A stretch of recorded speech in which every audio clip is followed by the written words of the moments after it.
Hey everybody, I wanted to go over something with you. We're going to start using StoryWorks more this semester.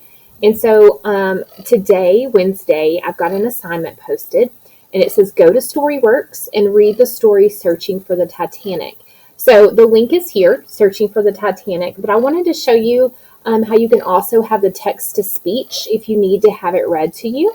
I would love for you to follow along as it reads to you. That's a great practice of your reading skill. But what you need to do with this assignment is you're reading, you're going to come across some highlighted or underlined words, and you'll see the definition of each word. What you need to do, once you click on it, what you need to do is write these words and the definitions down because you're going to use these in an assignment on Friday. So let me show you how to access StoryWorks. You're going to go for Searching for the Titanic. Click that. Sometimes it'll give you a screen saying you've got to reload it. Hopefully it'll work for you.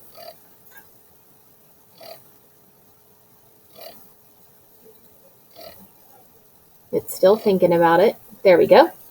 And so here is the story. We see it's nonfiction. And so this is going to be an informational text. This one is actually a problem and solution. So we were presented with a problem and we're going to see if we can find the solution. You'll see here the story, that's where you want to be. And you can click on this where it says text to speech. If you would also like the author who writes the I Survive series, Lauren Tarshis, if you would like to hear her read it aloud, you can click on your resources tab and access it there. Or the easiest thing to do is just click text to speech. And this takes just a few seconds to get it loaded. And I'll show you how you can change the speed. It's a man's voice reading it. Searching for the Titanic. For the most famous shipwreck in history ever be found. By Lauren Tarshis.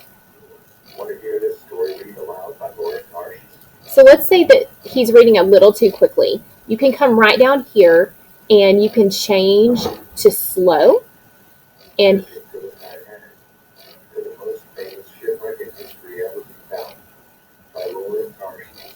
Want to hear this story read aloud by Lauren Tarshis? Find the audio read aloud in your resources tab.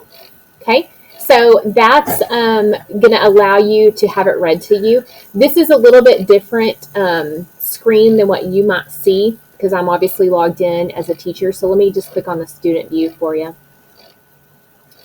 So here looks very, very similar. Okay.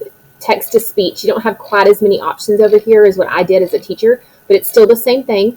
Text to speech, and it's just going to read it aloud. Feel free to pause it, even stop it if you need to as he's reading. Really study the pictures and how those add to the story. Look at the titles, the subtitles that we see. So here would be one of those examples of the word that is underlined, and it's also highlighted. So what you're going to do is you're going to click there, and when you click on it, the definition is going to pop up. So on some notebook paper, maybe in a folder or a journal you have at the house, you want to write the word down and you want to write that definition, okay? Because we're going to use these on Friday in an activity. So there's not too many. There's just a few through here. I just wanted to give you a little bit more understanding of what I'm asking you to do for this assignment. Okay, hope you enjoy it.